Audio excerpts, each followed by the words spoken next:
ओम नमो भगवते वासुदेवाय। ओम नमो भगवते वासुदेवाय। तो आप सबका बहुत बहुत स्वागत है भगवत गीता के छठे अध्याय के इस हिस्से की चर्चा में। हम लोग धीरे धीरे यात्रा कर रहे हैं। छठा अध्याय काफ़ी कई सत्रों से चल रहा है और हम लोग पिछली बार एकदम कूदते हुए श्लोक संख्या 30 पर पहुँचे थे, लेकिन जहाँ कूदे थे तो थोड़ा सा उस कूद को वापस पीछे लेंगे और हल्की सी पुनरावृत्ति के साथ में वापस पढ़ेंगे। कुछ कॉन्सेप्ट थे वहाँ पे जो हम लोगों को बनाने चाहिए। तो सबसे पहले हम लोग मंगलाचरण जैसे हमेशा करते हैं और उसके बाद में फिर विषय वस्तु पे आएंगे। तो उससे पहले मैं जितने पूर्वाचार्य हैं उन सभी को कोटिशा प्रणाम करता हूँ, उनके चरणों में शीश नवाता हूँ और उनको दंडवत करता हूँ। उनके ही उच्छिष्ट स्वरूप हम लोगों को पुस्तकों में, ग्रंथों में ये सब बातें सुनने को, समझने को मिल पाती हैं, वरना ना हम इस लायक थे और ना ही हमारा इतना सौभाग्य था। और आप सभी के चरणों में मैं प्रार्थना करता हूँ कि आप सभी मुझे आशीर्वाद दें कि मैं जो भी बोलूँ वो शास्त्र सम्मत हो, वो संदर्भ में ही हो प्रसंग के, और कुछ भी शब्द अन्यथा ना निकले। और मुझे आशा है कि आप सब लोग सुविध लोग हैं, तो आप मुझे ऐसा आशीर्वाद जरूर देंगे। तो इसी प्रार्थना के साथ हम लोग प्रारंभ करते हैं। उससे पहले मंगलाचरण करेंगे। वर्णानामर्थ संगानाम रसानाम छंदसामपि मंगलानाम चकर्तारो वंदे वाणी विनायको भवानी शंकरो वंदे श्रद्धा विश्वास रूपिणो याभ्याम विना न पश्यन्ति सिद्धा स्वांत समीश्वरम वंदे बोधमयं नित्यं गुरुं शंकर रूपिणं यमाशितो हि वक्रोऽपि चन्द्रः सर्वत्र वन्दते सीताराम गुणग्राम पुण्यरण्य विहारिणो वंदे विशुद्ध विज्ञानो कवीश्वर कपीश्वरो वागर्थाविव संपृक्तौ वागर्थ प्रतिपत्तये जगता पितरौ वंदे पार्वती परमेश्वरौ कर्पूर गौरम करुणावतारम संसार सारम भुजगेन्द्रहारम सदा वसंतम हृदयारविंदे भवं भवानी सहितं नमामि। ओम अज्ञानतिमिरान्धस्य ज्ञानाञ्जनशलाकया चक्षुरुन्मीलितं येन तस्मै श्रीगुरुवे नमः। श्रीचैतन्यमनोभीष्टं स्थापितं येन भूतले स्वयं रूपा कदा मह्यं ददाति स्वपदान्तिकम्। वन्देऽहं श्रीगुरो श्रीयुतपदकमलं श्रीगुरून् वैष्णवांश श्रीरूपं साग्रजातं सहगणरघुनाथान्वितं तं सजीवं साद्वैतं सावधूतं परिजनसहितं कृष्णचैतन्यदेवं श्रीराधा कृष्णपादान् सहगणललिता श्रीविशाखान्वितांश। हे कृष्ण करुणा सिंधु दीनबंधो जगतपते गोपेश गोपिका कांत राधा कांत नमोस्तुते। तप्त कांचन गौरांगे राधे वृंदावनेश्वरी वृषभानुसुते देवी प्रणमामि हरिप्रिये। वाञ्छाकल्पतरुभ्यश्च कृपा सिन्धुभैव च पतितानां पावनेभ्यो वैष्णवेभ्यो नमो नमः। श्री कृष्ण चैतन्य प्रभु नित्यानंद श्री अद्वैत गदाधर श्रीवासादि गौर भक्त वृंद। हरे कृष्ण कृष्ण कृष्ण हरे हरे, हरे राम राम राम हरे हरे। शान्ताकारं भुजगशयनं पद्मनाभं सुरेशं विश्वाधारं गगनसदृशं मेघवर्णं शुभांगं लक्ष्मीकान्तं कमलनयनं योगविर्ध्यानगम्यं वन्दे विष्णुं भवभयहरं सर्वलोकैकनाथं। यं ब्रह्मा वरुणेन्द्र रुद्रमरुतास्तुवन्वन्ति दिव्यैस्तवैर्वेदैः साङ्गपदक्रमोपनिषदैर्गायन्ति यं सामगाः ध्यानावस्थिततद्गतेन मनसा पश्यन्ति यं योगिनो यशान्तं न विदुः सुरासुरगणा देवाय तस्मै नमः। गुरुर्ब्रह्मा गुरुर्विष्णु गुरुर्देवो महेश्वरा गुरुर्साक्षात् परब्रह्म तस्मै श्री गुरुवे नमः। ओम वेदाय गुरुदेवाय विद्महे परम गुरुवे धीमहि तन्नो गुरु प्रचोदयात्। ओम परम तत्वाय नारायणाय गुरुभ्यो नमः। ओम गुम गुरुभ्यो नमः। ओम गुरुभ्यो नमः। बोले गुरुदेव भगवान की जय। वृंदावन बिहारी लाल की जय। श्री सीताराम भगवान की जय। उमापति महादेव की, सब संतों की। तो हम लोग जो है वो 6ठे अध्याय में इसमें यात्रा कर रहे हैं कि अष्टांग योग क्या होता है, भगवान ने सब किस प्रकार से मन को हमें नियंत्रित करना चाहिए और क्या आसन रखने चाहिए, क्या आहार लेना चाहिए, बुद्धि पर क्या प्रभाव पड़ता है, आत्मा से मन का क्या संबंध है, ये सारी बातें भगवान ने अर्जुन से चर्चा की। उन्होंने बताया समाधि क्या है, विभिन्न प्रकार की समाधियाँ क्या होती हैं, और ये सब बताते हुए भगवान जो है वो अंतोगत्वा उस स्थिति की का वर्णन करते हैं कि समाधि में कोई व्यक्ति अगर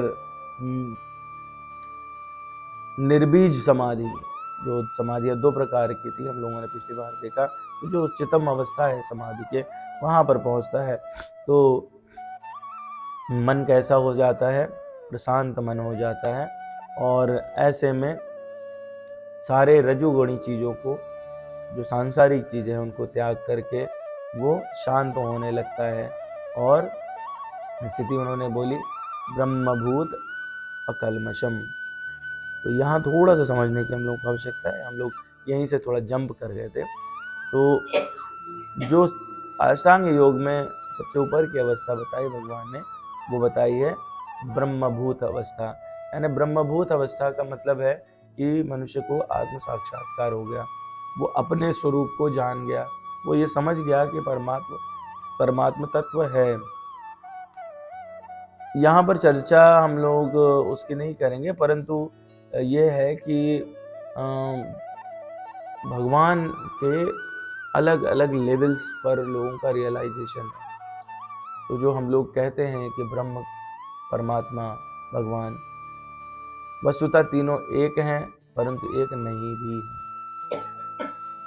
तो जो जिस मार्ग से जाता है वो उनमें से किसी को प्राप्त करता है, ब्रह्म को, परमात्मा को या भगवान को। तो जो लोग भक्त लोग हैं उन्हें उनके लिए तीनों एक हो जाते हैं, क्योंकि वो अंत की स्टेज तक पहुंचते हैं। बाकी जो योग मार्गी हैं उनको इन तीनों में से पहले प्रथम 2 में से कुछ प्राप्त करते हैं, ब्रह्म को या परमात्मा को, वो भगवान की स्थिति तक नहीं जाते। तो अर्थ ये भी हुआ कि भक्त के लिए ब्रह्म, परमात्मा और भगवान ये एक हैं, परंतु अन्य योग मार्ग में ये अलग हो जाते हैं, क्योंकि उनको भगवान का रियलाइजेशन नहीं होता। तो जो हम लोग बात कर रहे थे प्रशांत मनसम हेनम योगिनम सुखम उत्तमम उपैति शांत रसजम ब्रह्मभूतम अकल्मषम। तो यहाँ पर भगवान क्या कहते हैं कि जब तुम्हारा मन वो कैसा हो जाए, प्रशांत मन हो जाए। तो थोड़ा अपने को समझना है यहाँ पे कि प्रशांत मन चीज क्या चीज है और शांत क्या है, प्रशांत क्या है। जैसे हम लोग नदियां देखते हैं तो नदियां कभी चंचल हो जाती हैं और कभी शांत होती हैं। बड़े स्तर पे एकदम समतल अगर उनको मिल जाए तो वो शांत होके बहती हैं, और कभी कभी जब ऊंचा नीचा रहता है, वर्षा ऋतु रहती है, तो ऐसे में वो कैसी हो जाती हैं, चंचल हो जाती हैं। तो उसी प्रकार से मनुष्य के मन और मनुष्य की स्थिति है। परिस्थितियों में जैसी परिस्थितियां आती है उनके हिसाब से कभी वो चंचल हो जाता है, जब भोग में लिप्त हो जाता है तो उसको दुख सुख इत्यादि आते हैं। मन भी उसी प्रकार की चंचलता दिखाता है, परंतु जब उसको विषय वस्तु मिलती है जो उसका सही असली रस है तो वो शांत होने लगता है। प्रशांत शब्द का अर्थ होता है कि जो प्रकृष्ट रूप से भी शांत हो, और या शांत उसके अंदर प्रवृत्त हो जाए। प्रा उसमें प्रत्यय है, प्रा धन शांत है, तो जो पूर्णतः कभी शांत से अलग ना हो है। तो ऐसी परिस्थिति यदि आप देखो तो किसकी है, नदियां जो है वो किससे मिलती हैं जाकर के, सागर में। ठीक है, तो सागर को आप कभी चंचल नहीं देखेंगे, अथाह है ना, पर वो शांत ही रहता है। जो ज्वार भाटा की स्थिति बनती है वो उसकी एक नियमित स्थिति है, उसमें चंचलता का अनुभव नहीं होता। तो इसी प्रकार से जो मन है अपना, जो मनुष्य है, वो शांत और अशांत की स्थिति में चलता रहता है।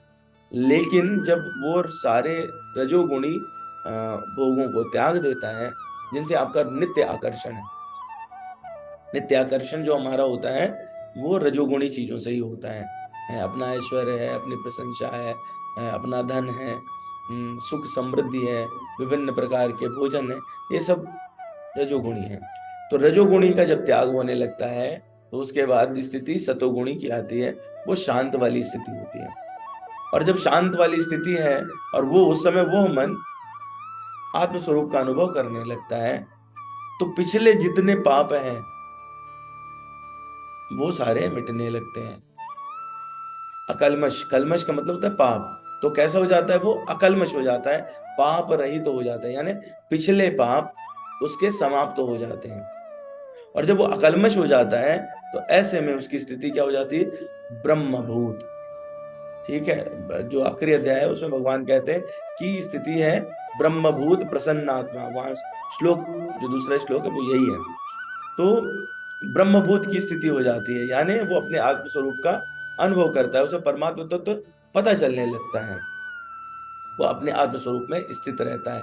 लेकिन इससे ऊपर की भी स्थितियां हैं, तो भगवान जो है, हम इसीलिए मैंने इस श्लोक को पुनः लिया कि भगवान इस बात को चर्चा कर रहे हैं कि इससे भी ऊपर की स्थिति है। मतलब अपन यह नहीं है कि यहीं पर रुक जाएं। तो अर्जुन जो है उसके मन में यहाँ पे प्रश्न आया कि ब्रह्मभूत है, मतलब ये समाधि हो गई, ये आत्म साक्षात्कार है, क्या इससे ऊपर भी कुछ है? तो भगवान मन में जब उसके ये प्रश्न आता है तो उसको समझ जाते हैं, अंतर्यामी होने के कारण। भगवान तो भगवान है जो सबके हृदय में निवास करते हैं। अभी आगे हम लोग उसी श्लोक पे हमने समाप्त किया था, जो मैंने बात अभी बोली, तो हम उसको समझेंगे तो ये बात समझ जाएंगे कि वो अर्जुन के मन की बात कैसे समझ रहे हैं। तो भगवान कहते हैं कि युज्यनेवं सदात्मानं योगी विगत कल्मषा सुखेन ब्रह्म संस्पर्शम अत्यंतम सुखम अश्नुते। इस प्रकार योगाभ्यास में निरंतर लगा रहकर आत्म संयमी योगी समस्त भौतिक कल्मश से मुक्त हो जाता है और भगवान की दिव्य प्रेमा भक्ति में परम सुख को प्राप्त करता है। तो इसको थोड़ा हम लोग तोड़ के समझें तो हम लोग को समझ में आएगा, जब उसकी ब्रह्म के साथ में अभिन्नता हो जाती है। अकल्मश पहले हो चुका था, पिछली स्टेज में हम समझ गए, पाप पुराने खत्म हो चुके हैं, अब या तो वो नए पाप करे या नए पुण्य करे या दोनों से अलग हो जाए। तो यहाँ भगवान कहते हैं कि चूंकि वो पहले कलमश हो चुका, अब वो विगत कलमश हो जाता है, मतलब पाप उसको छू नहीं पा रहे हैं। और भगवान के यानी ब्रह्म के वो लगातार कांटेक्ट में बना रहता है, ब्रह्म के साथ उसकी अभिन्नता हो जाती है। तो जो इसमें लगातार बना रहता है उसकी स्टेज नेक्स्ट स्टेज होती है, उसे कहते हैं ब्रह्म संस्पर्श स्थिति। पहले थी ब्रह्मभूत स्थिति, अब हो गई वो ब्रह्म संस्पर्श स्थिति। वो ब्रह्म के कांटेक्ट में बना रहता है, वहां पे उसको परमात्म तत्व जो है वो पता लगने लगता है, समझने लगता है वो उस चीज को। तो जब इस तरह की स्टेट आ जाती है तो वो कैसा हो जाता है, वो हो जाता है, भगवान यहाँ पे बताते हैं सर्वभूत सर्वभूतस्थमात्मानं सर्वभूतानि चात्मनि ईक्षते योग युक्तात्मा सर्वत्र समदर्शना। तो अभी क्या हो गया उसको कि जो लगातार ब्रह्म के कांटेक्ट में बने रहने के कारण उसको सब जगह भगवान का, परमात्मा का दर्शन होना शुरू हो जाता है। तो पहली स्थिति हुई ब्रह्मभूत स्थिति, दूसरी स्थिति हुई ब्रह्म संस्पर्श स्थिति, और तीसरी स्थिति जिसे लोग कहते हैं ना ये भगवत प्राप्त संत है, भगवान की प्राप्ति हो गई। भगवान की प्राप्ति होने का मतलब ये नहीं है कि भगवान आए और बोले कि ठीक है मैं चतुर्भुज बन के अब तुम्हारे सामने एक हाथ में शंख चक्र गदा लेकर के और खड़ा रहूंगा, तुम ऐसे बैठे रहो। भगवत प्राप्त होने का मतलब है कि चूंकि भगवान तो सर्वत्र है, तो वो सर्वत्र भगवान को उसी रूप में देख सकता है। ठीक है, वो सब जगह जो है वो सर्वत्र परमात्मा को हर जगह देख सकता है। इसको हम लोग कैसे समझ सकते हैं? भगवान क्या पहले नहीं था? पहले भी सब में था और अभी भी सब में है, पर पहले वाला हम जैसे लोग वो उसको देख नहीं पाते। ठीक है, वो आपको आप समझेंगे, संबंध बनाएंगे, सांसारिक संबंध, ये हमारे चाचा, ये हमारे ताऊ पिता, ठीक है, ये हमारे मित्र, सहपाठी इत्यादि, है ना।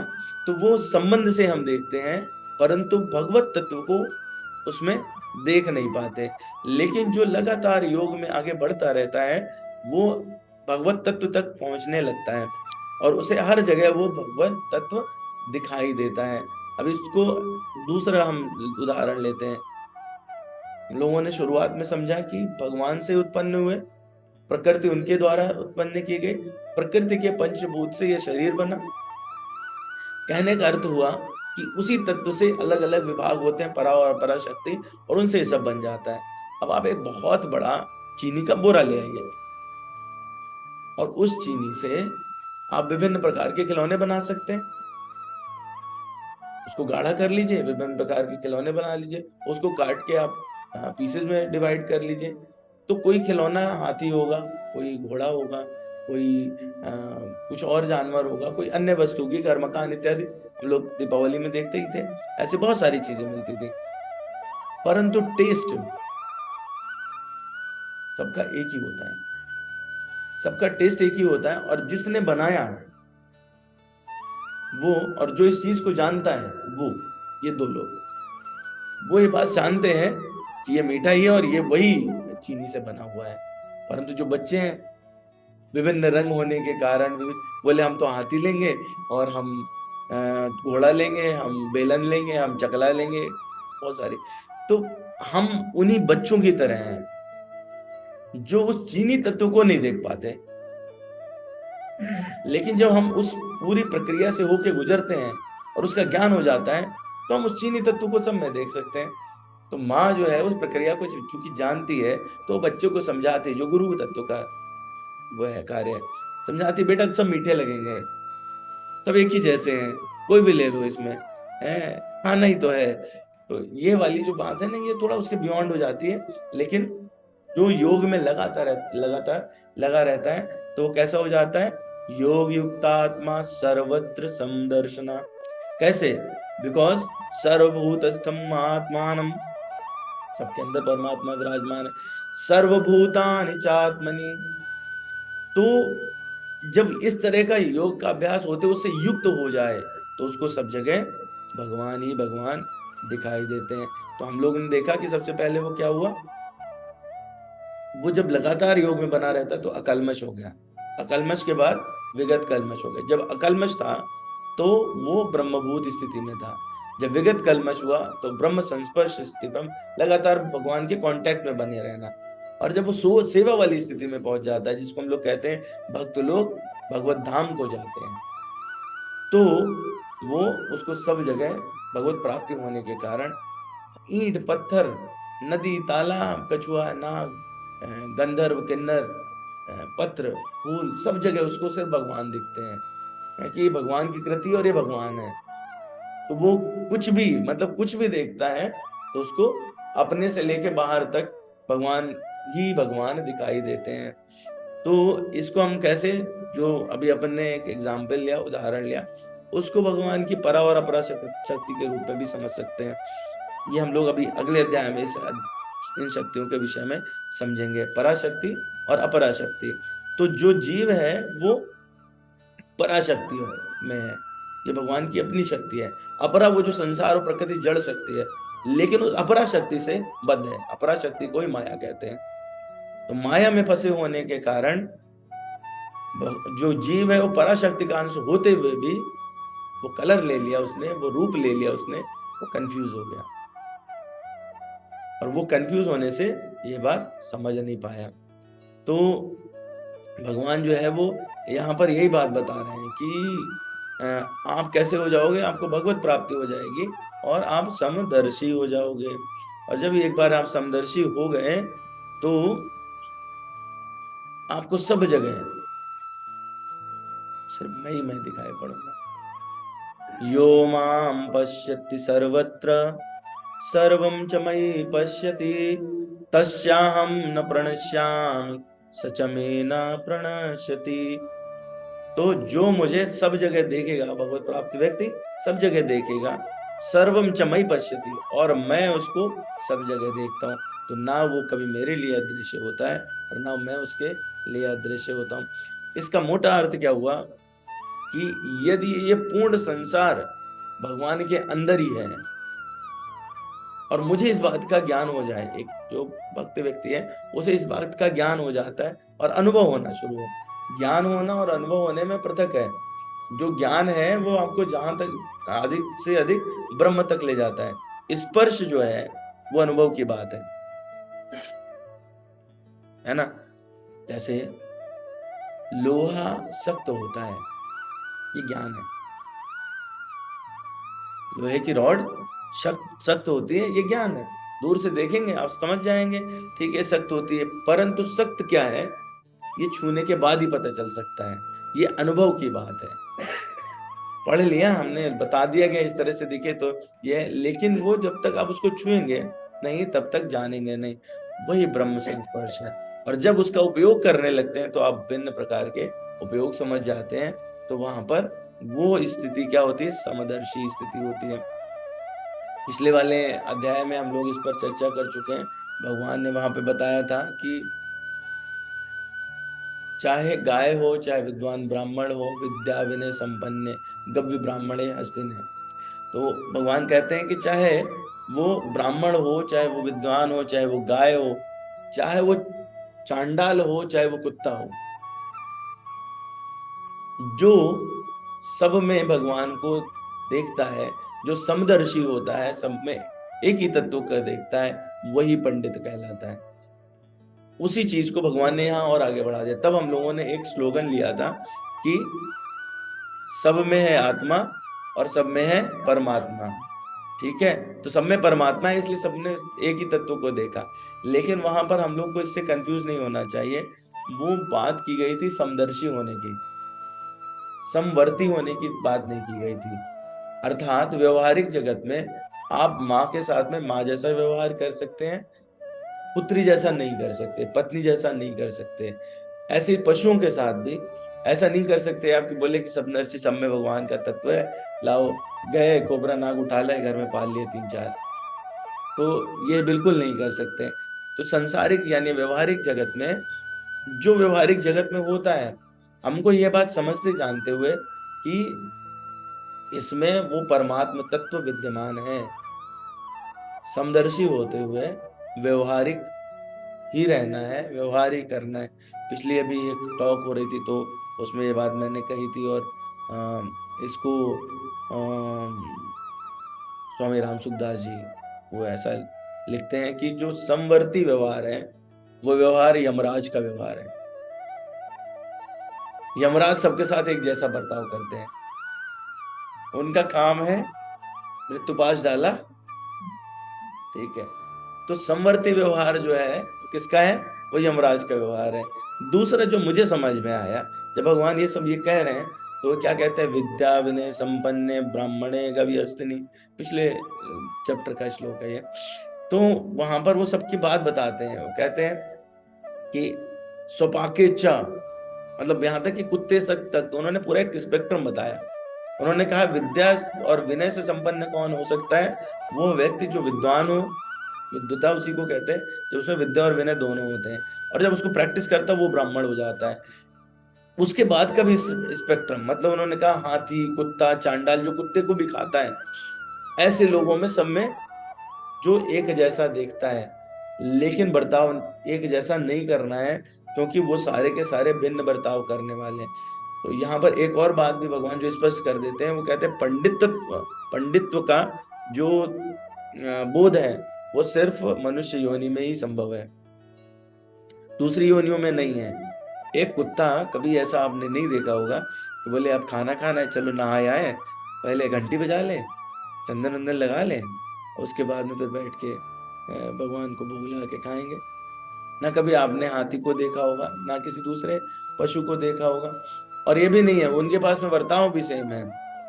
कोई उसका अगर मिलेगा कुत्ते का एक हितैषी उसको लगेगा तो पूछ हिलाएगा, उसको बुरा लगेगा तो वो भौंक देगा, काट लेगा।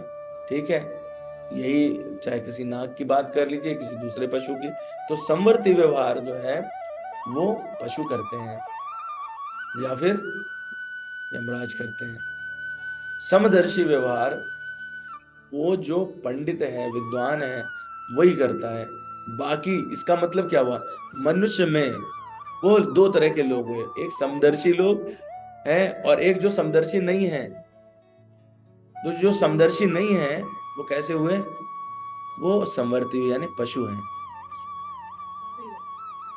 जो समदर्शी हैं वही मनुष्य हैं, बाकी सारे पशु की श्रेणी में है।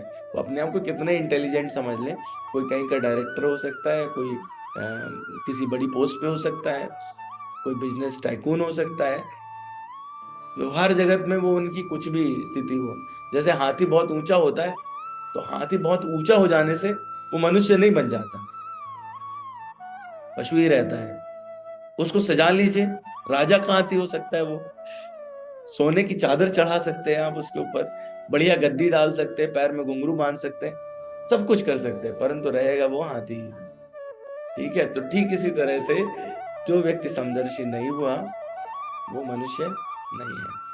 ठीक है, तो अब भगवान यहाँ पर उसी बात को और आगे बढ़ा देते हैं। क्या कह रहे हैं? यो माम पश्यति सर्वत्र सर्वं च मयि पश्यति तस्याहं न प्रणश्यामि स च मे न प्रणश्यति। जो मुझे सर्वत्र देखता है और सब कुछ मुझ में देखता है, उसके लिए ना तो मैं कभी अदृश्य होता हूँ और ना वो मेरे लिए ही अदृश्य होता है। तो जब भगवान के अंदर ही सारा संसार है तो भगवान तो उसे हमेशा देख ही सकते हैं। परंतु जो उनसे विमुख हो गया, जो भगवान को देखना ही नहीं चाहता, जो व्यक्ति समदर्शी नहीं है, तो भगवान उसको देखने वाली प्रवृत्ति दिखाते नहीं है। इसका मतलब ये भी नहीं है ना कि बोले ठीक है अब तो भगवान मुझे नहीं देख रहे हैं, इसका मतलब जो मन करे हम करें, कल गए अपना और कुछ भी कर्म करे। इसका मतलब ये हुआ कि वो भगवान के व्यवहारिक उसमें नहीं आ रहा है, लेखा जोखा सबका है। ठीक है भाई, तुमने मुंह मोड़ लिया कोई बात नहीं, ठीक है अब हम तुम्हें नहीं दिखाई पड़ेंगे, तो हमारा मुंह मोड़ लेना बिल्कुल भी ऐसा नहीं है। कि एक बचपन में हम लोग 7th क्लास में या मुझे लगता है 6th में पढ़ते थे कि शिकारी के डर से शुतुरमुर्ग अपने गर्दन रेत में घुसा देता है।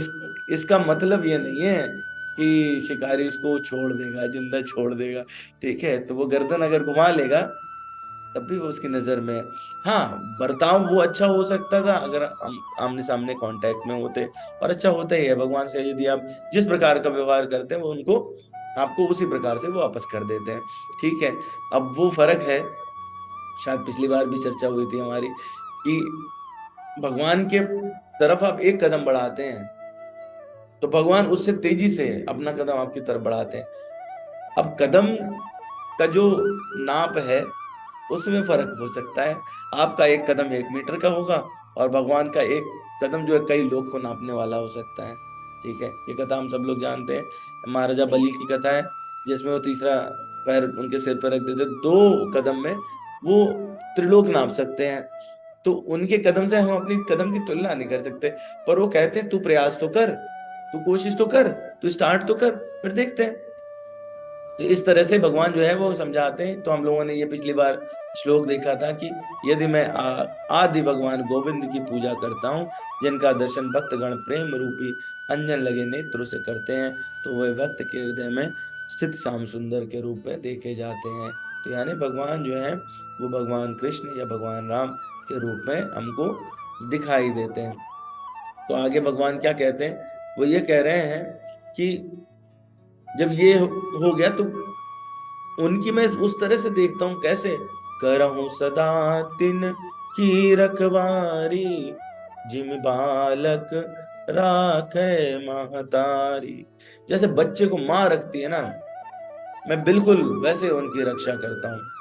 और जो लोग इस तरह के हो जाते हैं तो उनमें सर्वभूत स्थितम यो मां भजते कत्वम् आस्थिता, सर्वथा वर्तमानो अपि स योगी मयि वर्तते।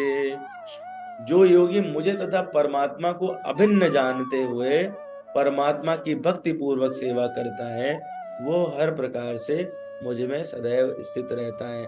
ये परिस्थिति भगवान बता रहे हैं किसकी, भक्त की।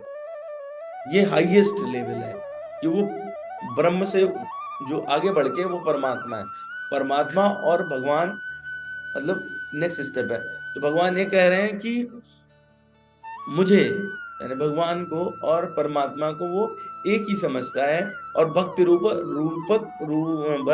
पूर्वक उनकी सेवा करता है। जो भज शब्द है, भक्ति जो शब्द है ना, वो भज शब्द से बना, और भज का मतलब होता है सेवा करना। जो हम भजन करते हैं तो उसका मतलब ये नहीं गाना गाना, बोले फटे सुर में गा दिया तो भजन हो गया, ठीक है। शब्द का जो अर्थ है वो ये नहीं है कि हमने फटे सुर में गा दिया तो बोले हम तो क्या कर रहे थे, भजन कर रहे थे। भजन करने का अर्थ है भगवान की अपनी वाणी से सेवा करना। तो भजन जो है, यदि आप भगवान का भोग लगाते हैं तो भी वो भजन है, यदि आप भगवान को याद करते हैं तो भी वो भजन है, और यदि उनके कीर्तन करते हैं तो भी वो भजन है। तो जब ये वाली स्थिति हो जाती है, उस स्थिति में ये हमारा तीसरा स्लोगन आया था, सभी में है आत्मा, सब में है परमात्मा, और परमात्मा में है सब। सभी है आत्मा, सब में है परमात्मा, और परमात्मा में है सब। तो हमने 5वें चैप्टर में सिर्फ सीखा था सभी है आत्मा, सब में है परमात्मा, लेकिन ये जो अगली बात है वो अब छठे चैप्टर में भगवान ने बताई कि परमात्मा में है सब। और जब हम इस बात को समझ जाते हैं कि परमात्मा में है सब, तो ये सेल्फ एक्सप्लेनेटरी हो जाता है, अपने आप समझ में आने लगता है। ये परमात्मा में सब है तो परमात्मा वो हमेशा देख सकते हैं, और आप चूंकि उनमें ही है तो उस विद्या के कारण आप परमात्मा को देख सकते हैं, तो आपको सब कुछ सामने से दिखाई देता है।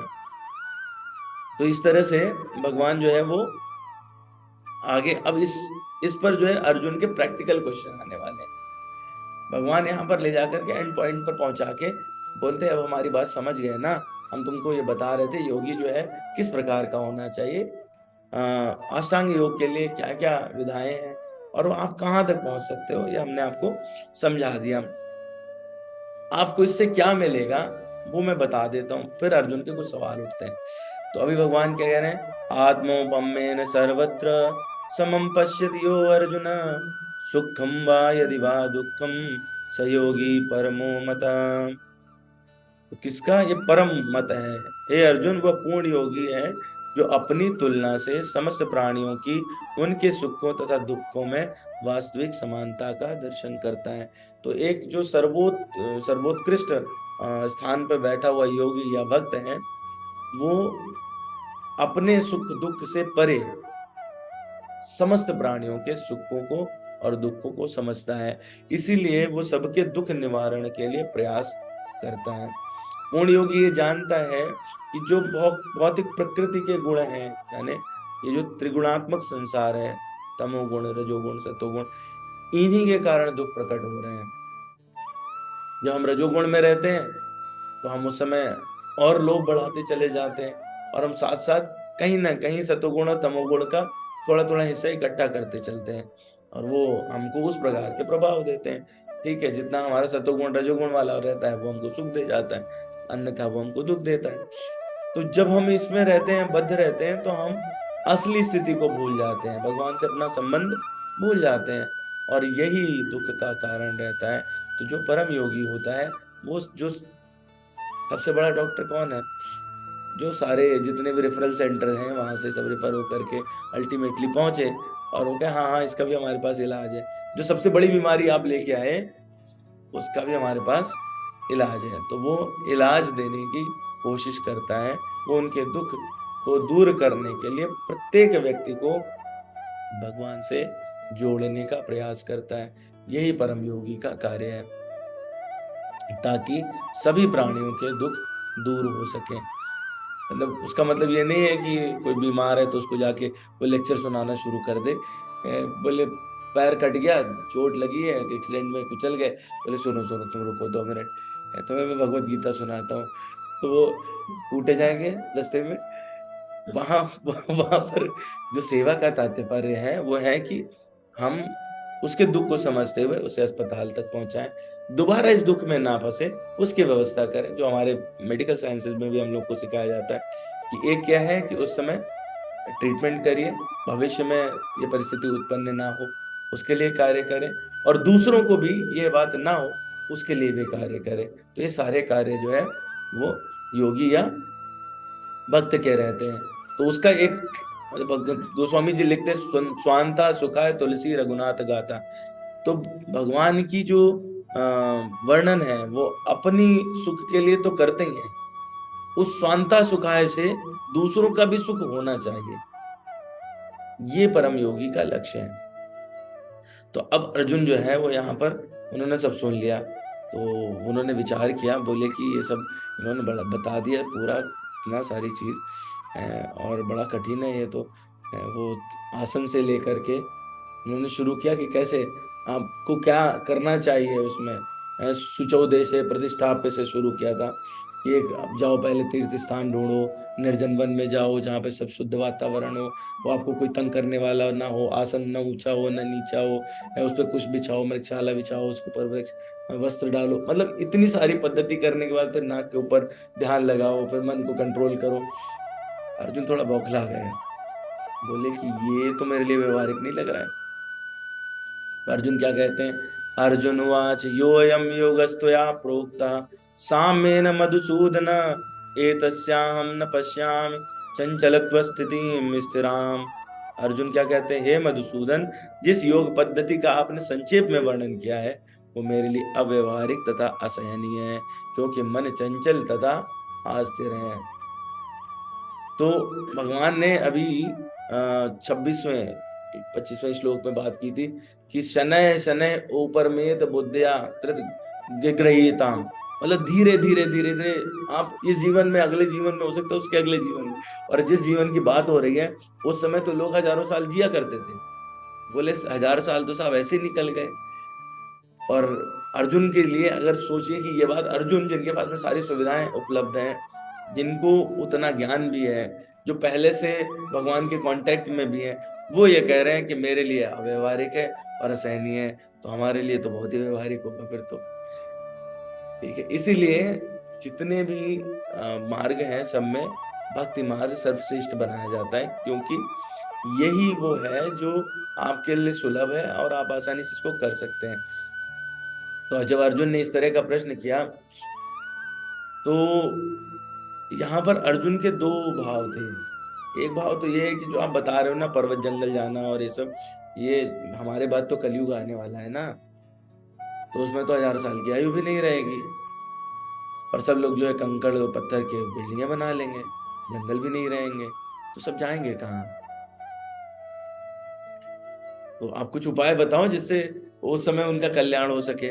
तो एक प्रश्न अर्जुन ने यहाँ पे कर दिया, बड़ा ही प्रैक्टिकल क्वेश्चन है, ये हमारे लिए क्वेश्चन किया गया है एक्चुअली। तो जो है अर्जुन इसके बाद थोड़ा और बौखलाहट में बोले कि अच्छा ठीक, ये तो हमको चीजें जुहाने में अव्यवहारिक हो गया है। अब उसके बाद आपने कहा था कि मन को कंट्रोल कर लो, मन को नियंत्रित करें, इंद्रियों को वापस लाए, उसको मन को आत्मा के पास ले जाए, मतलब इतने सारे आपने कठिन चीजें बताई। तो भगवान से अर्जुन क्या कह रहे हैं, चंचलम ही मना कृष्ण प्रमार्थ बलवत् दृढ़म तस्याहं निग्रहं मन्ये वायोरिव सुदुष्करम। चूंकि मन चंचल, अस्थिर, उच्छृंखल, अटीला तथा अत्यंत बलवान है, अतः मुझे इसे वश में करना वायु को वश में करने से भी अधिक कठिन लगता है। तो अर्जुन जो है यहाँ पर ऐसे मन को किस प्रकार से देख रहे हैं, इस प्रकार से, जैसे सुभाषितानी में बिल्कुल ऐसा श्लोक है। ठीक है, अर्जुन कह रहे हैं कि मन इतना उछल कूद करता है जैसे वायु है, उसको आप मुट्ठी में नहीं पकड़ सकते हैं, वो प्रमार्थी है, मतलब इंद्रियों के द्वारा, तो और इतना बलवान है कि उसको उसको नहीं कंट्रोल कर सकते। तो सुभाषितानी में एक श्लोक है, मर्कटस्य सुरापानम तस्य वृश्चिक दशमनम तन्मध्ये भूत संचारो यद्वा तद्वा भविष्यति। मतलब एक बंदर हो, मन की स्थिति बता रहे हैं, एक बंदर हो, मन कैसा, बंदर जैसा, उसने दारू पी ली हो, फिर उसके बाद में तस्य वृश्चिक दंशनम, और उसके बाद में उसके पिछवाड़े में बिच्छू डंक मार दे।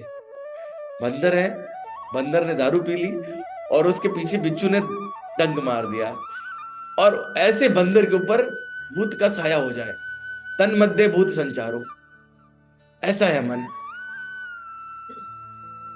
तो वो क्या करेगा, वो ना तो यहाँ रहेगा ना वहां, यदा तद्वा भविष्यति, वो कूदता ही फिरेगा, वो रुक सकता ही नहीं है, ऐसी स्थिति मन की है।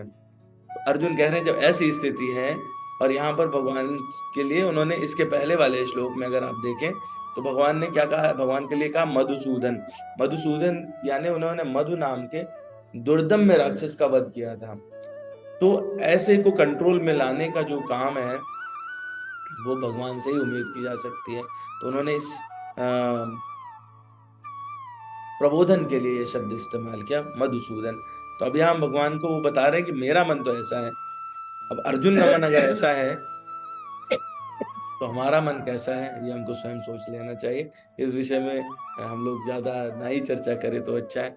तो उस बंदर जैसे मन को बहुत ही कठिन है, और कठोपनिषद में हम लोगों ने एक चित्र देखा था, है ना, जिसमें रथ पे सवार थे, 5 घोड़े थे, है, तो वहां पर कठोपनिषद में उसकी चर्चा की गई। वो उसके लिए एक श्लोक है, आप पहले ही उसको जानते हैं, आत्मानं रथिनं विद्धि शरीरं रथमेव च बुद्धिं तु सारथिं विद्धि मना प्रग्रहमेव च इंद्रियाणि ह्याना और विषयांस्ते सुगोचरान् आत्मेन्द्रिय मनो युक्तम भक्तोत्यारुं मनीषिणम। तो ये क्या कह रहे हैं कि आत्मा जो है रथ पर विद्यमान है, और बुद्धि, बुद्धि जो है वो शरीर पूरा रथ है, और उसके ऊपर आत्मा और बुद्धि आरूढ़ है, बुद्धि उसका सारथी है, मन जो है वो उसकी लगाम है, और 5 घोड़े आपकी इंद्रियां। अब मतलब ऐसे सोचिए कि जो लगाम है वही गड़बड़ हो जाए और घोड़े इधर उधर भाग रहे हो, तो जो उस पे आरूढ़ है उसकी क्या गति होने वाली है और रथ की क्या गति होने वाली है। तो ऐसा व्यक्ति जो इस प्रकार मन और इंद्रियों की संगति से ये आत्मा या सुख या दुख का भोगता है, ऐसा बड़े बड़े चिंतकों का कहना है। इमेजिन करिए कितने विचार आते हैं एक दिन में आपके दिमाग में, लगभग 60,000 से 80,000 चीजें आप एक दिन में सोच लेते हैं। और ये तो वो है व्यक्ति है जो जिसने शांतिपूर्वक कैलकुलेशन करके अपना बता दिया।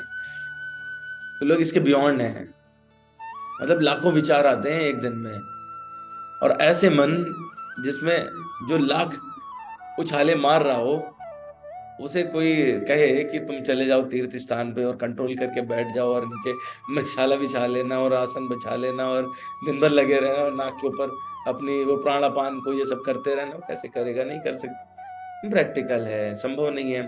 ठीक है, ये पहले था जब लोगों की हजारों हजार साल की आयु होती थी, लाखों वर्ष की आयु, सतयुग में, त्रेता में संभव था, द्वापर से ये धीरे धीरे कठिन होना शुरू हुआ, और कलयुग में बिल्कुल संभव नहीं है। इस समय जो योग की स्थिति है वो सिर्फ क्या हो सकती है, वो हो सकती है कि वो अपना शारीरिक स्वास्थ्य के लिए योग कर सकते हैं, पर वो ये सोचे भगवत प्राप्ति के लिए और अपने कल्याण के लिए, तो वो अपने को भी बुद्धू बना रहे हैं, और बाकी को तो ठीक ही है, बाकी बुद्धू ना होते तो क्यों जाते उनके पास।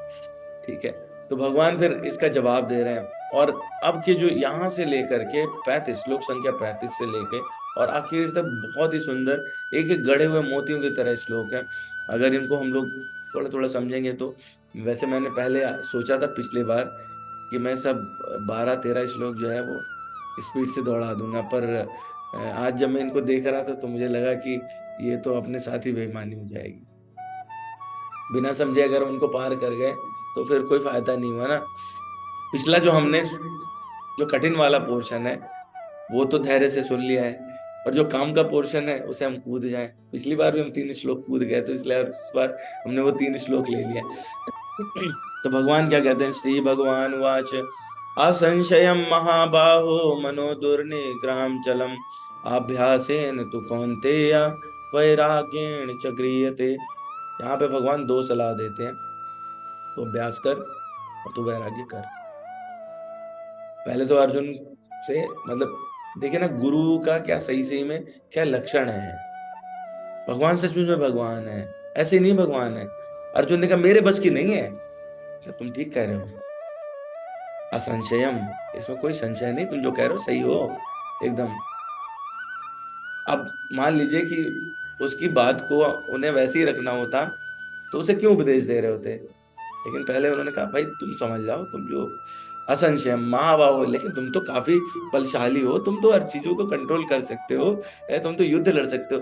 असंशयम महाबाहो मनो दुर्निग्रहम चलम, मन बहुत उछल कूद मचाता है, कंट्रोल करना आसान नहीं है।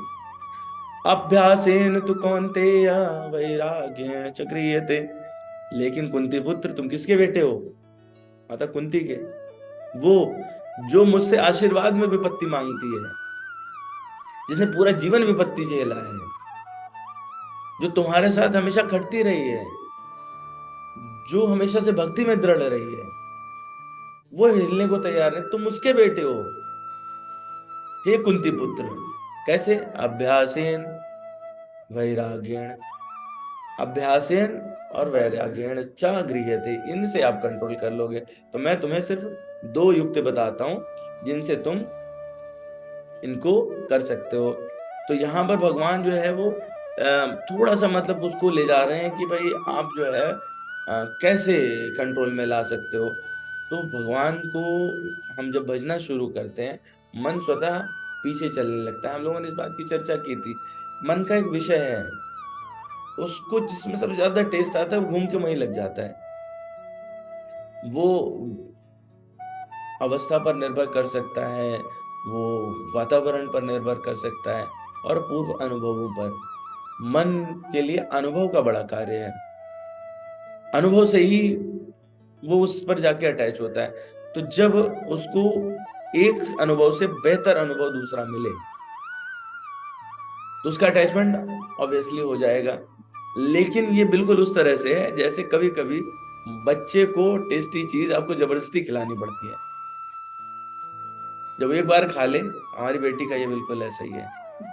जब उसको हम पहली बार बोलेंगे कि ये इसको खा के देखो अच्छा है, बोले नहीं नहीं मुझे नहीं खा, इसको खा के देखो, चलो हमारे में से खा के देखो, नहीं नहीं नहीं अरे बकवास है, हम पहले ही ले चुके हैं, मतलब नहीं, जोर जबरदस्ती करके दे दिया। तो उसके बाद नहीं, पहले तो बोले मुझे अच्छा नहीं लगा, अपनी बात तो ऊपर ही रखनी है, मुझे अच्छा नहीं लगा।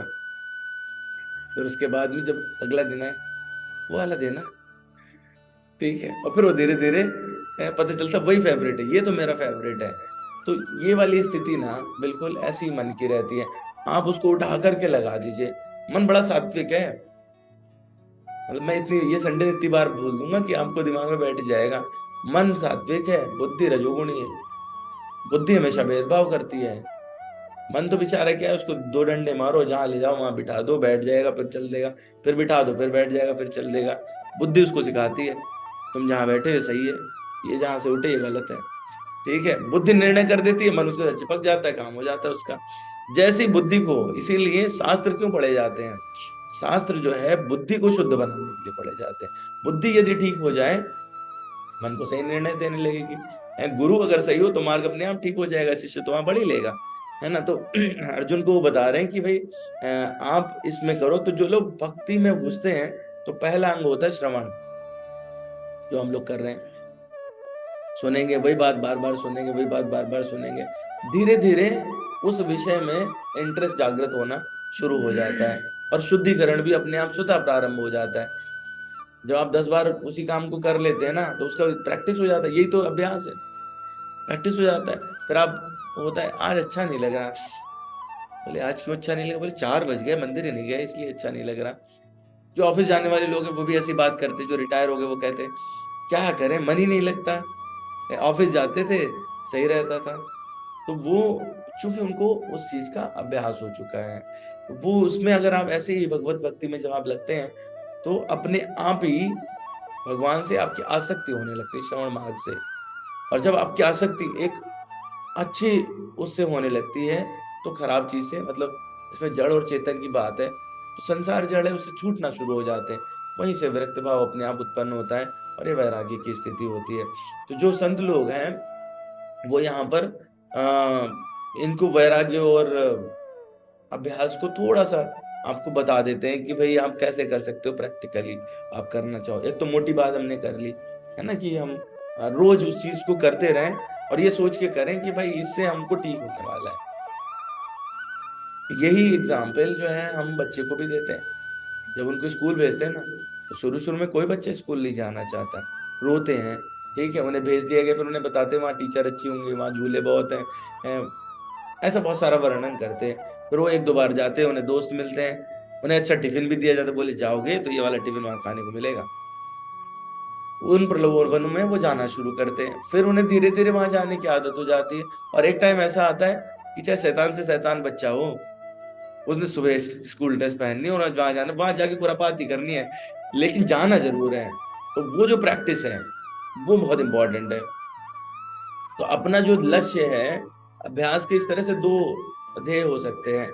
पहला आपका लक्ष्य है भगवत प्राप्ति है, भगवान आपका लक्ष्य है, तो आप अपने मनोवृत्ति को उनमें लगाइए, लगी रहे, अच्छी बात। जैसे ही दूसरी वृत्ति आए, तो उस वृत्ति से वापस हटा करके और पुनः उसमें लगा दिए, तो 1 प्रैक्टिस ये हो गई। मन जो है कहीं कहीं भी जाता रहता है। एक हो गया ना, क्या मान लीजिए मुझे, लोग कहते हैं ना वो एक्सरसाइज करनी होती है, जिनकी आंख कमजोर होती है, मोमबत्ती पे नजर टिकाओ, है ना, ध्यान लगाने के लिए ऐसी बहुत सारी चीजें बताई भी जाती हैं। तो वो मोमबत्ती पे नजर टिकाते हैं, लेकिन पूरे टाइम नजर मोमबत्ती पे थोड़े न रहती है, कभी इधर उधर, फिर बोले उधर से वापस इधर ले आओ। अब दूसरा तरीका हो सकता है, मोमबत्ती 50 जगह रख दो,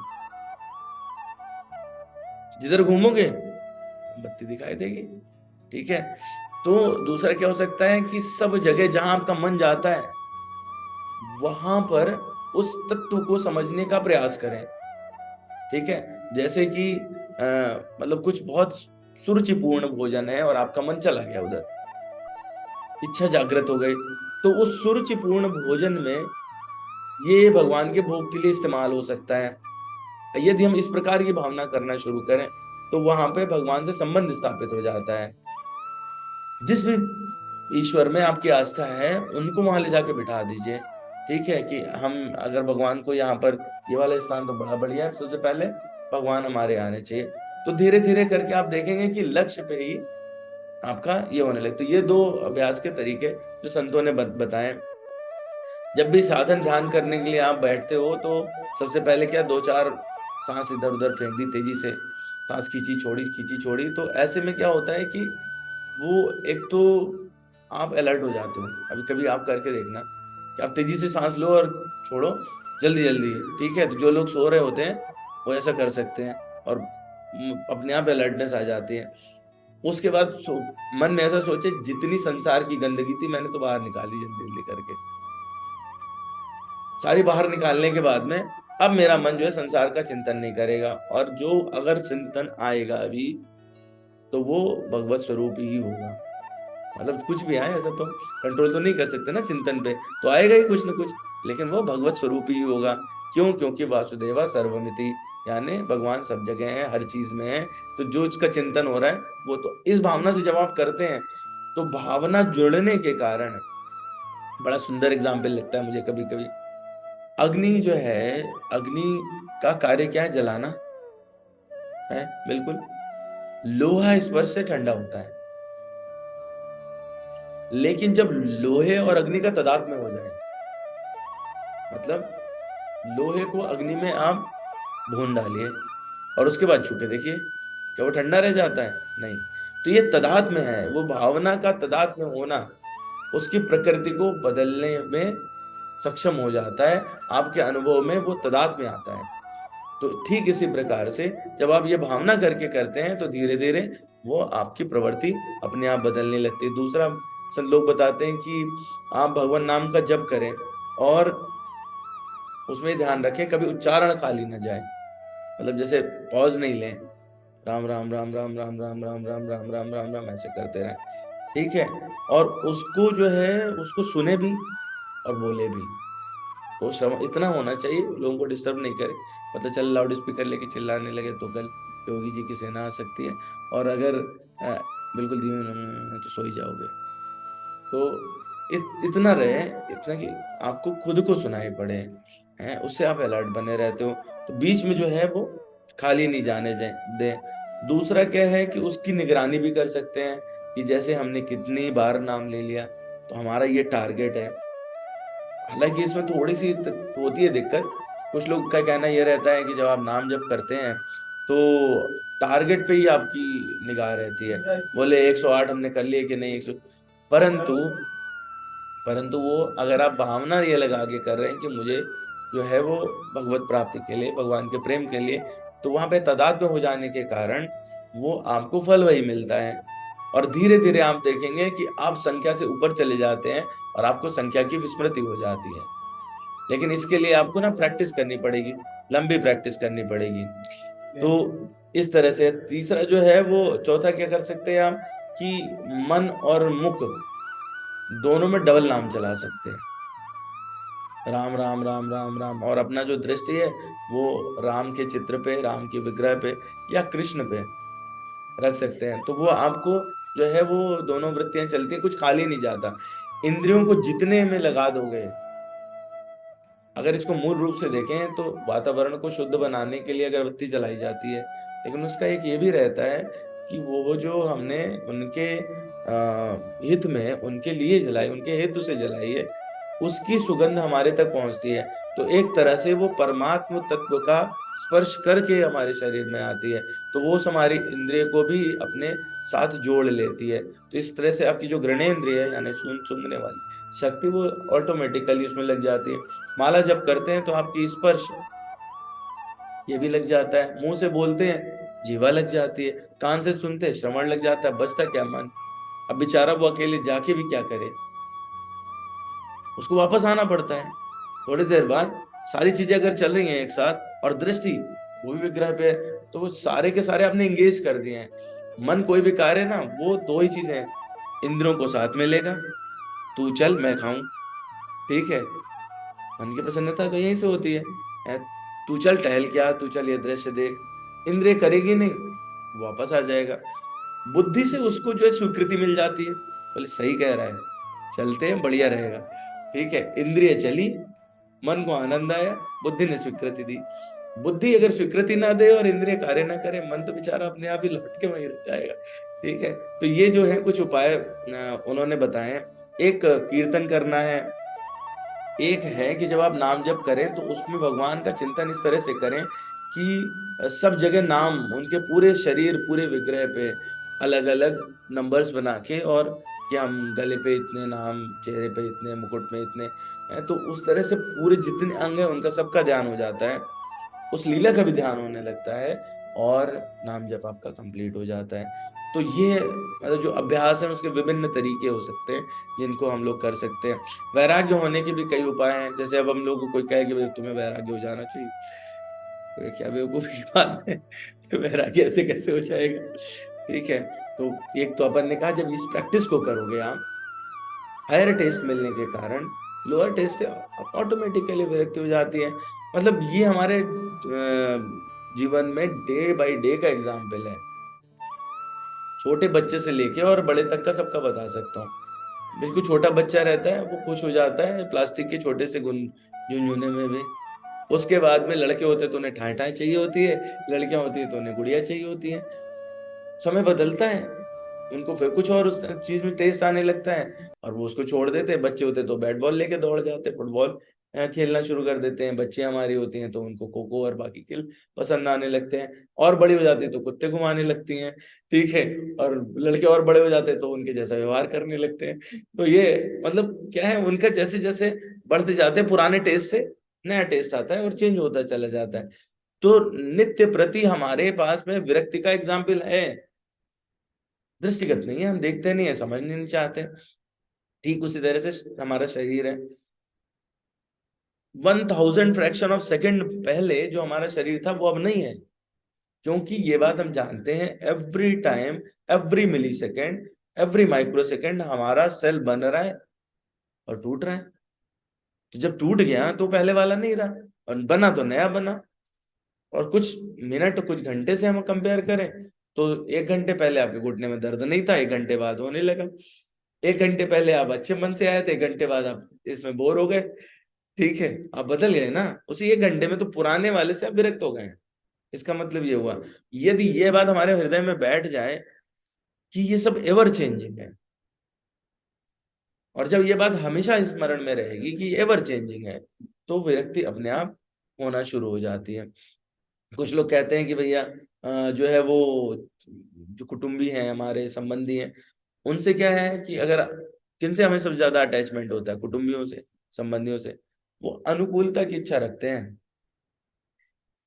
उनके जैसा हुआ तो खुश है, उनके मन का हुआ तो खुश है, उनके मन का नहीं हुआ तो क्या होगा बताइए, प्रसन्न नहीं रहेंगे।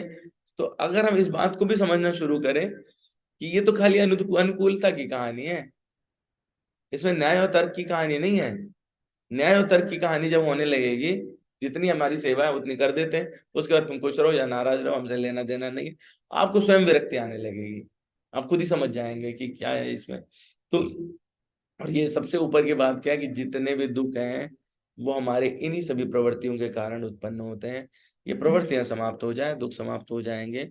सुख तो अपने आप था, शाश्वत है, रहेगा, वो नहीं जा रहा है। उसको तो दुख आच्छादित कर लेते हैं, वो आपका मनोभाव है जो ये देखता है कि मैं दुखी हूं। और मतलब कितना मजेदार बात है कि आप कभी सोचोगे ना तो आपको लगेगा वही एसी, जब आप आते हो बाहर गर्मी से, फुल कूल पे चला देते हो, ठीक है, सुख देने लगता है, बहुत मजा आता है। आधे घंटे बाद उसी का टेम्परेचर बढ़ा देते हो, वो दुख देने लगा। मतलब वो बेचारा उतनी डिग्री पे वही आपको सुख दे रहा था और वही आपको दुख देने लगा। तो विचित्र है कि नहीं है? ये तो इतना अपेक्षा वाला चीज है कि बस हम उसको रोज हो रहा है, अनुभव में नहीं ला रहे, उस पर विचार नहीं कर रहे। तो भगवान ये कह देते हैं यहाँ पे, 2 शब्दों में समेट दिए इन सबको उन्होंने, असंशयम महाबाहो मनोदुर्निग्रहम चलम अभ्यासेन तु कौन्तेय वैराग्येण च गृह्यते। आगे भगवान बताते हैं कि मन को कंट्रोल करना लेकिन भाई फिर भी जरूरी है। पहले क्या बोले? असंशयम महाबाहो, तुम जो कह रहे हो सही कह रहे हो, मना दुर्निग्रहम चलम। अब इसके बाद वो कह रहे हैं कि नहीं भाई, मन तो लेकिन फिर भी कंट्रोल करना पड़ेगा। अंशयत आत्मना योगो दुष्प्राप इति मे मति वश्यात्मना तु यतता शक्यो अवाप्तुम उपायता। जिसका मन उच्छृंखल है, उछल कूद करता है, निम्न व्यवहार करता है, उसके लिए आत्म साक्षात्कार कठिन होता है। वो ब्रह्मभूत भी नहीं बन सकता। ब्रह्म संस्पर्श की तो बात ही छोड़ दो, समदर्शी बनने की बात छोड़ दो। किंतु जिसका मन संयमित है, जो समुचित उपाय करता है, उसकी सफलता ध्रुव है, ऐसा मेरा मत है। तो अर्जुन को बोले कि फाइनल स्टेटमेंट भी सुन लो, तुम्हारी बात तो ठीक थी, तुमने जो कहा हाँ कठिन है, वैराग्य और उससे तुम इसको कर सकते हो, लेकिन मन को कंट्रोल करना बहुत जरूरी है। अगर तुम इसको नहीं कंट्रोल करोगे तो इसमें बाकी जितनी भी चीजें आप कर रहे हो, मन का निग्रह किए बिना कोई भी योगाभ्यास वो समय का अपव्यय है, आप समय व्यर्थ कमा रहे हैं। बस वो खाली एक शारीरिक श्रम के अलावा कुछ नहीं कर रहे। तो मन को वश में लाना, नियंत्रित करना, ये अतिशय आवश्यक है। और मन को वश में लाने के लिए अलग से प्रयास नहीं करने चाहिए। भक्त जो है वो जितने भी अभ्यासी, मतलब भगवान ने बता दिया ना अभ्यास करो, अभ्यास किसका करो वो भी अपन ने सुन लिया, उनमें लग जाओ तो मन अपने आप स्वतः वश में आ जाता है, उसको इधर उधर जाने की जरूरत ही नहीं रहती। और अगर आप उसको ठीक से देखोगे तो शास्त्र निषिद्ध बहुत कम है। जितना शास्त्र युक्त है वो इतना ज्यादा है, इतना पर्याप्त है कि आपको कभी भी निषिद्ध वस्तुओं की इच्छा ही नहीं करेगी। आप उन्हीं से एंजॉयमेंट में रहोगे। ठीक है, तो जो व्यवहारिक जगत में सुख है वो भी आप समझ जाओगे कि है, और बाकी जो है वो तो मिलेगा ही। तो इसलिए जो भक्त में रहते हैं उनको स्थिर करने की क्वेश्चन नहीं रहती। भागवत पुराण में वर्णन है कि जो लोग भक्त बनते हैं, भगवान भगवान पर आश्रित हो जाते हैं, तो मन को कंट्रोल करना भी उन्हीं की जिम्मेदारी होती है, आपकी जिम्मेदारी नहीं होती है। भाई हम तो क्या है ना, हम एकदम ही गधे हैं, निरक्षर हैं, हम अनपढ़ हैं, भैया हमको आता ही नहीं, मास्टर जी पास कराएंगे। मतलब मेडिकल स्टूडेंट्स बनने पर मुझे इस बात का गर्व होता है कि इनमें बहुत सारी अनुभूतियां हमें यूं ही हो जाती है, हम प्रैक्टिकल इम्प्लीमेंटेशन नहीं करते। जब हम लोग पोस्ट ग्रेजुएशन करते हैं तो उस टाइम में पूरे 3 साल गधे घोड़ों की तरह काम करते हैं, और आखिरी में रहता पास तो मास्टर जी कराएंगे। ठीक है, तो वो वाली जो भावना है यदि भगवान के प्रति हो जाए तो पास तो मास्टर जी करा ही देंगे, मास्टर जी का काम है, हमारा थोड़े ना काम है। उन्होंने कहा करो, हमने कर दिया, सिंपल है। तो इतनी सी चीज जो है वो हमको रखना है। वो क्या कह रहे हैं, असंयतात्मना योगो दुष्प्राप। मेरे मन में, मेरे मत में, जिनका मन वश में नहीं है उनके द्वारा योग सिद्ध होना कठिन है। क्यों? क्योंकि योग की सिद्धि में मन का वश में होना जितना बाधक है, उतनी चंचलता बाधक नहीं है। लोगों को लगता है कि चंचलता ज्यादा बुरी चीज है, वश में नहीं है तो कोई बात नहीं, पर वो चंचल है। लोग उल्टा विचार करते हैं, लेकिन इसका जो अर्थ है वो बिल्कुल डिफरेंट है। चंचल है मतलब उछल कूद करता है, बंदर है ना, इस शाखा से उस शाखा पे कूदेगा, लेकिन अल्टीमेटली जहां उसका भोजन होगा वो वापस आ जाता है, वो वहां रहेगा जरूर। लेकिन अगर वो अनियंत्रित है, कैसा वाला, जैसा अभी मरकट की बात हुई थी, है ना, कि दारू पी ली है, उसको बिच्छू का डंक भी लग गया है और भूत भी चढ़ गया सिर पे, तो वो तो नहीं रहने वाला। तो ऐसे को फिर वो तो क्या करेगा, उत्पात ही मचाएगा ना, खराब ही रहेगा। तो ऐसे जो ध्यान योगी हैं उनको चाहिए कि मन को अपने वश में करे। तो इसका बहुत सुंदर एग्जाम्पल देते हैं संत लोग। वो ये कहते हैं जैसे पतिव्रता स्त्री, वो मन को अपने पति में लगा लेती है, परंतु वो मन को एकाग्र नहीं करती है।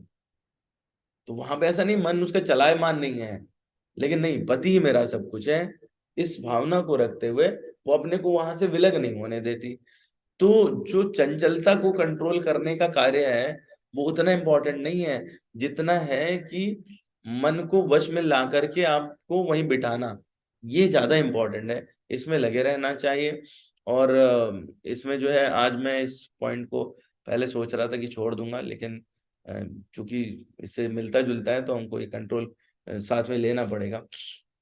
जो वैष्णव लोग हैं और जो हमारे समाज में बात चलती है, मतलब मैं पहले ये बोलना चाहता हूँ कि ये जो मैं बताने जा रहा हूँ इसका मतलब नहीं कि मैं कुछ स्वीकृति दे रहा हूँ, क्योंकि मैं बात कुछ ऐसी करने वाला हूँ। तो क्या है कि जो हमारे संस्कारों में है, हमारे शास्त्रों में है, उसमें है कि मांस और कुछ अभक्ष्य पदार्थ हैं जिनमें स्वतः जो साधक लोग होते हैं, जो भगवान के मार्ग पे चलते हैं, उनकी स्वतः अरुचि होती है, क्योंकि वो शास्त्र में सिद्ध है। लेकिन विषय भोग जिनमें वो डूबे रहते हैं उनको वो निषिद्ध नहीं मानते। तो इनका जो परिणाम है तो वो कैसा है, वो इस तरह का है कि जैसे ही वो अभक्ष्य पदार्थ कुछ लेते हैं जो निषिद्ध है, उसको करेंगे, उसको ग्रहण करेंगे, पाएंगे, या उस तरह का बर्ताव करेंगे, तो उनके मन में ग्लानि होने लगती है। जो पश्चाताप की अग्नि है उनके पाप से उसको मुक्त करने का कार्य करना शुरू कर देती है। विषय भोग में प्रयुक्त होने के कारण वो ये बात कभी नहीं जान पाते कि ये है मेरे लिए उससे कहीं ज्यादा घातक है।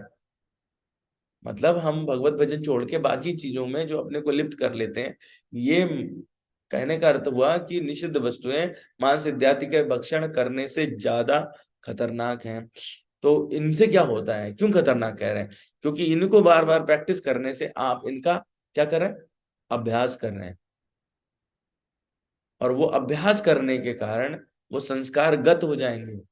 जैसे भी हम लोग बात करें ना, आप अभ्यास करोगे तो भगवान से जुड़ जाओगे। तो जो चीज का अभ्यास करोगे वो संस्कारगत हो जाएंगे, और वो संस्कारगत होने के कारण आपको पता नहीं चलेगा, वो इस जन्म में भी आपके साथ रहेंगे और अगले जन्म में भी आपके साथ रहेंगे। उस पाप से मुक्ति आपकी नहीं हो पाएगी।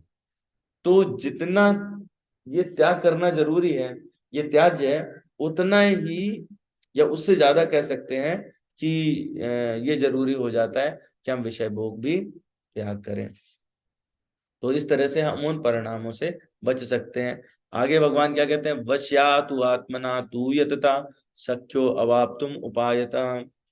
तो जो तत्परता पूर्वक साधन में लगा हुआ है और जो ध्यान योग की सिद्धि के लिए अपने आहार विहार सोना आचार विचार इन सब चीजों को नियत रूप से नियम पूर्वक दृढ़ता से पालन करता है, तो उसका मन सर्वथा वश में आने लगता है और ऐसे साधक के द्वारा योग प्राप्त किया जा सकता है, उसे ही ध्यान योग की सिद्धि मिल सकती है। तो अर्जुन को पहले उन्होंने बताया था कि योग के लिए ये आवश्यक है, इंद्रियों को कंट्रोल करना, उनको अंदर लेके आना, मन को कंट्रोल करना, आत्मा से अटैच कराना, बुद्धि को शुद्ध करना, सब। पर यहाँ पे बता दिया कि मैं तुमको वो उपाय बताया था, अब मैं तुम्हें कह रहा हूं कि ये नहीं करोगे तो तुम्हारा काम नहीं चल सकता, तुम योगी नहीं बन सकते। तो वश्यात्मा होने का क्या मतलब है कि पहले आदमी को समझना चाहिए कि मैं भोग करने वाला नहीं हूं, परम भोक्ता भगवान है, वही भोग करने के अधिकारी हैं, मैं उनका प्रसाद पाने का ही अधिकारी हूँ। और मैं तो जिज्ञासु हूँ, तत्व को जानना ही मेरा कार्य है, भगवान मेरे हैं और मैं भगवान का हूँ। ये बात हम जब जान लेते हैं तो हम भगवान के लिए अर्पित हो जाते हैं, सारे कार्य हमारे भगवान के हेतु होने लगते हैं। और यही बात भगवान कृष्ण कहना चाहते हैं। इसके बाद में अर्जुन का प्रश्न आएगा और ये हम लोग अगले सत्र में लेंगे। ये हमारे लिए बहुत ही प्रैक्टिकल क्वेश्चन है, जो हम में से सैकड़ों लोग हजारों लोग जो इस मार्ग में आगे बढ़ते हैं उनके दिमाग में आता है, और भगवान इसका बहुत ही सुंदर तरीके से आंसर करते हैं। वो सारी उस अवस्था पे आंसर करते हैं। आपको बताऊं तो ये वाले श्लोक और ये पोर्शन बहुत बार पढ़ चुका, लेकिन हर बार जब पढ़ता हूँ तो मुझे लगता है अच्छा इस क्वेश्चन का भी आंसर किया है यहाँ पे। मतलब बहुत सिंपल फ्लैट सेंटेंसेस लगते हैं, पर ये बहुत ज़्यादा अपने अंदर मर्म और रहस्य लेके बैठे हुए श्लोक हैं। 10 श्लोक हैं यहाँ से, तो 37वें से जोड़ लेंगे तो 11 श्लोक। तो कोशिश करेंगे हम लोग कि अगले सेशन में ये 11 कंप्लीट हो जाए। छठा अध्याय चलते हुए मेरे ख्याल में आज छठा या सातवां सेशन होगा। तो ठीक है, आज के चर्चा को यहीं विराम, और हम लोग जो है वो इसके बाद क्या करेंगे।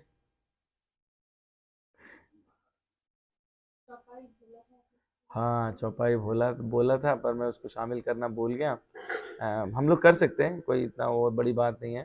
चौपाइयाँ वैसे भी कर सकते हैं, एक चौपाई तो सभी को याद रहती है ना।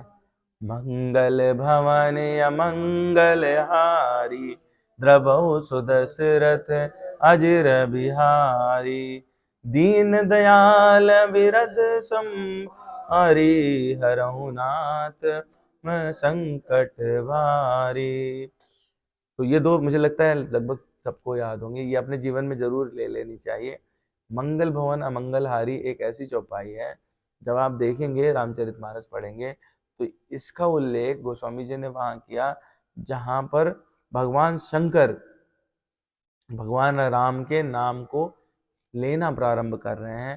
तो कोई भी कार्य करते हैं जब आप, तो उसके मंगल कामना के लिए ये चौपाई आपको जीवन में, मतलब भगवान शिव इस चौपाई का प्रयोग करते हैं रामचरितमानस के हिसाब से। गोस्वामी जी ने वहाँ लिखी है कि रामचरितमानस का जो मेरे मन में था वो बहुत समय से था, और अब वो समय मिला कि मैं रामचरितमानस पार्वती जी से कह रहे हैं मैं तुम्हें सुनाऊं। और उस रामचरितमानस को गोस्वामी जी लिखते हैं, और उस जगह पे प्रारंभ होने पर ये चौपाई कही गई है। तो आप मतलब उसका महत्व अपने आप समझ सकते हैं। दूसरी चौपाई की जो हमने चर्चा की वो सुंदरकांड में है, माता सीता जो है वो, जो लोग सुंदरकांड पढ़ते हैं वो जानते हैं इसके बारे में। एक चौपाई जो है, आज हम लोग 3 चौपाइयाँ ले लेते हैं, तीसरी चौपाई वो हम सब के लिए बहुत इंपॉर्टेंट है, बहुत इंपॉर्टेंट है। वो ये प्रार्थना यदि आप करें तो वही भगवत गीता का सार है, वही रामचरितमानस का सार है, वही सारे वेद शास्त्र का भी सार है, अगर हम लोग उसको उसको प्रार्थना रूप में करें। जो नारद मोह होता है, और भगवान उस समय भगवान को नारद जी श्राप दे देते हैं, और फिर उसकी चर्चा जा करके बाद में अयोध्या कांड के पश्चात और अंतिम चरण में नारद जी वापस आते हैं और भगवान राम से पूछते हैं तब मैंने जब आपको श्राप दिया था तब आप मेरी बुद्धि शुद्ध कर सकते थे, आपको श्राप ही नहीं देता, ये सब कुछ होता नहीं, तो आपने ऐसा क्यों किया? तो भगवान वहाँ पे बताते हैं कि मैं तुम्हारी रक्षा करता हूँ ठीक उस तरह से जैसे एक बच्चे को एक माँ रक्षा करती है। जो लोग अपने को मुझ पर न्यौछावर कर देते हैं वो मेरे बच्चों की तरह हो जाते हैं। और तब नारद जी उनसे एक प्रार्थना करते हैं, जहि विधिनाथ हो हित मोरा, करहूँ सुबेगी दास मैं तोरा। ठीक है, ये वाली प्रार्थना असल में नारद जी ने भगवान से उस समय की थी जब नारद मोह होने वाला। तो भगवान ने क्या किया, उनके लिए जो सबसे था, मतलब भगवान की महिमा सोचो, आप समझ के देखो। नारद जी ने प्रार्थना की कि जो मेरे लिए सबसे उचित हो वो भगवान तुम करो। भगवान ने उन्हें बंदर की शक्ल दी और खुद श्राप ले लिया। अब सोच के देखिए ना, वैसे तो क्या है कि इसमें बहुत सारे सवाल लगेंगे, जो मूर्ख लोग हैं वो कैसे क्वेश्चन कर सकते हैं, पर आप उस भावना को देखिए ना, मतलब भगवान सच में कैसे भगवान है, वैसे ही है। बोले तू मुझे जो मन करे वो दे, मैं तो तेरा वही काम करूंगा जो तेरा कल्याण करने वाला हो। ठीक है, तो ये इसको प्रार्थना स्वरूप में आप अपने जीवन में रख लीजिए, भगवान आपका कल्याण ही करेंगे। उस समय में हो सकता है आपको लगे कि मुझे तो आज भगवान ने बंदर बना दिया, ठीक है, आज तो मेरे साथ में दुर्गति हो गई, लेकिन वो लॉन्ग टर्म में वो हमेशा अच्छा रहता है। तो जय वेदिनाथ हो हित मोरा, करहूँ सुबेगी दास मैं तोरा। जय वेदिनाथ हो हित मोरा, करहूँ सुबेगी दास मैं तोरा। जहि विधिनाथ हो हित मोरा, करहूँ सुबेगी दास मैं तोरा। मुझे लगता है थोड़ी सी याद हो गई होगी, एक बार और दोहरा लीजिए। जय ही विधिनाथ हो हित मोरा, करहूँ सुबेगी दास मैं तोरा। इसी से मिलती जुलती एक और चौपाई है, मतलब हम लोग बचपन में बहुत गाते थे। सो तुम जानहु अंतर्यामी, पूर्वहु मोर मनोरथ स्वामी। इस चौपाई में थोड़ा स्वार्थी हो जाते हैं, कोई आपका मनोरथ रहे तो उसके लिए आप करते हो, ठीक है, लेकिन जो इसके पहले की चौपाई है वो बेस्ट है, उसका कोई मतलब तोड़ नहीं है। और भगवत गीता में जो अंतिम अध्याय में हम लोग भगवान का जो लास्ट संदेश अर्जुन को है वो यही कहते हैं, वो सर्वधर्मान परित्यज्य मामेकम शरणम व्रज। सभी धर्मों को छोड़ के, चाहे तुमने जो भी धर्म सोच रखा हो उसको सबको छोड़ के मेरी शरण लो। तो जय ही विदिन उत्तरकांड में बिल्कुल जो पिताजी जिसका हिंट कर रहे हैं, श्रुति सिद्धांत यह उर्गारी, राम भजिए सब काज विसारी। मैं निकाल लाऊंगा, मतलब कुल मिला के मेरे पास संग्रह है, ऑलरेडी है, वो मैं इसमें अटैच नहीं कर पाया, तो हम लोग कर लेंगे। बस हमारा टारगेट रहेगा कि 5-7 चौपाई याद हो जाए, उतने से हमारा कल्याण हो जाएगा। और अगर हम बढ़ाना चाहेंगे तो वो हम लोग हर सेशन में एक एक दो दो चौपाई बढ़ा सकते हैं, ठीक है। जीवन में रामचरितमानस को जरूर स्थान दीजिए, जरूर स्थान दीजिए। मैं सही बता रहा हूँ कि इतना सरल, इतना ज़्यादा सरल बना दिया गोस्वामी जी ने उस चीज़ को, और मैं आपको बता नहीं सकता। जितना वेद शास्त्र पढ़ेंगे आप, तो आपको लगेंगे कि हम कितने मूर्ख हैं जो इसमें समय फालतू में वेस्ट कर रहे हैं। रामचरितमानस में उन्होंने एक एक बात अक्षरशः वैसे ही सरल भाषा में लिख दी है। मैं जब भगवत गीता पढ़ के और रामचरितमानस की तरफ जाता हूँ तो वो श्लोक मुझे वैसे ही दिखाई देते हैं उसमें। जितने भी चीज़ें मैंने अभी तक पढ़ी, मैं देखता हूँ कि पुराण में कोई बात अगर निष्कर्ष तौर पर बताई गई, गोस्वामी जी ने उसको रख लिया और इतने सजा के रखा, आपको इतने सरलता से दे दिया है कि कोई उसका तोड़ नहीं है ना। जब सूत्र रूप में लेना हो तो भगवत गीता से ज्यादा ऊपर कुछ भी नहीं है, क्योंकि भगवान ने आपको बिल्कुल एकदम, अभी हम लोग देखो श्लोक की चर्चा कर रहे हैं ना, एकदम फाइनल पॉइंट बताते हैं, ये करो, कोई कंफ्यूजन ही नहीं है, मतलब कोई कंफ्यूजन किसी प्रकार का छोड़ते ही नहीं है। अब ये तो मूर्ख की निशानी होती है ना कि वो कंफ्यूजन जहाँ भी नहीं है तो वो तो पूछ सकता है ट्रेन इस डायरेक्शन से ईस्ट में क्यों जा रही, वेस्ट में क्यों नहीं जा रही। तो ये सवाल तो कुछ भी पूछते रहो, लेकिन सीधा है, तुमको जाना अगर ईस्ट में तो ट्रेन भी ईस्ट में जाएगी, तुमको बता दिएगा बैठ जाओ चले जाओ चुपचाप, है ना। तो रामचरितमानस और भगवत गीता का आश्रय लीजिए। मैं नहीं जानता मेरा जीवन का क्या होने वाला है, पर ये गारंटी लेता हूँ आप अगर उसका आश्रय ले रहे हैं, आपका तो कल्याण ही कल्याण है। 100% है, 200% है, 500% है, ये मेरा प्रॉमिस है और भगवान ने ऑलरेडी प्रॉमिस किया हुआ है। ये भगवान के प्रॉमिस पे मेरा प्रॉमिस है। ठीक है, रामचरितमानस पढ़ेंगे तो हम लोग जाएंगे लास्ट में और देखेंगे भगवान ने ऐसा प्रॉमिस किया है। भगवत गीता में भी भगवान ने ऐसा प्रॉमिस किया है कि तू चल तो सही, बस ये दो का आश्रय ले लो, आपका कल्याण हो जाएगा।